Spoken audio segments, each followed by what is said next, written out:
Hello everybody, Mike here, and welcome to another episode of Spiral Up. If you haven't been tuning in lately, guess what? My last week has sucked. Like, horribly sucked. My entire routine is off. The coronavirus is exploding. Lost my father-in-law. My job has become infinitely harder. And you know what? I'm doing quite well through all of it. Why? Well, a big reason why is because your mindset dictates a whole hell of a lot of what you do and how you react to it. Now, here's a simple fact. My workday as of this moment is from 6:30 in the morning until 5 o'clock at night. No breaks, no lunch, straight up work. And here's the other thing. The type of work that I'm doing, extremely physical. I am setting up traffic control for a contractor right now that I work with on all of the busiest roads within the city with which I work. Well, guess what?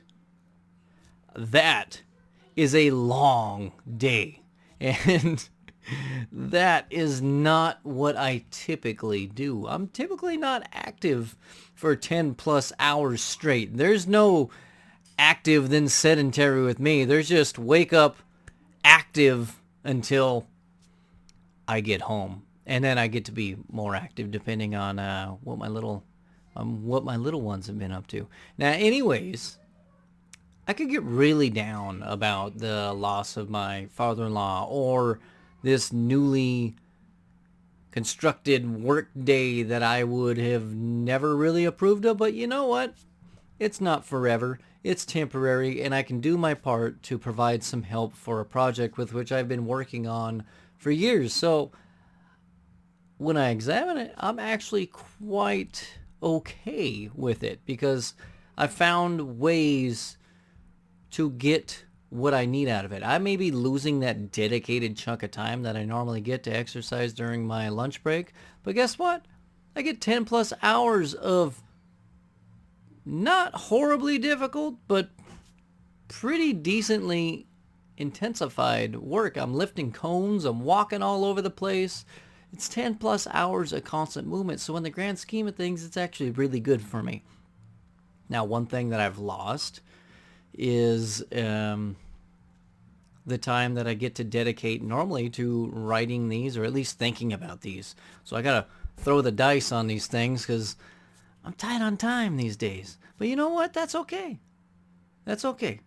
Because I get to be a little more free form here, and even though I suck at free form, it's good practice for me to get better at it, which I think I've done over the past few days. Now, one thing that I was thinking about today that's got to do with mindset was I actually thanked the coronavirus more than a few times today. I'm working on the busiest streets within the city with which I work. Guess what? There were moments today where the traffic was so low that there was no sound. It was just me out on the road with the sun shining down on me. So I could take those moments to close my eyes, breathe in, feel the sun on my face, and it was actually really, really nice, and it was really pleasant. So I got to do that a few times. So there's a little mindset tip for you. I could have lost my mind when my father-in-law went down, but the mindset kept me in the game so that I could then help other people through the process. So what do I have to tell you today? Got something you're going through? Well, obstacles make you stronger, but guess what? You got to view your obstacles as an option to get you stronger. If your mindset ain't right, you're not going to be either. Got any problems? What's your mindset? Think about that. More importantly, do something about that. But whatever you do, feel better today while getting better for tomorrow. We'll see you later, everybody. Bye-bye.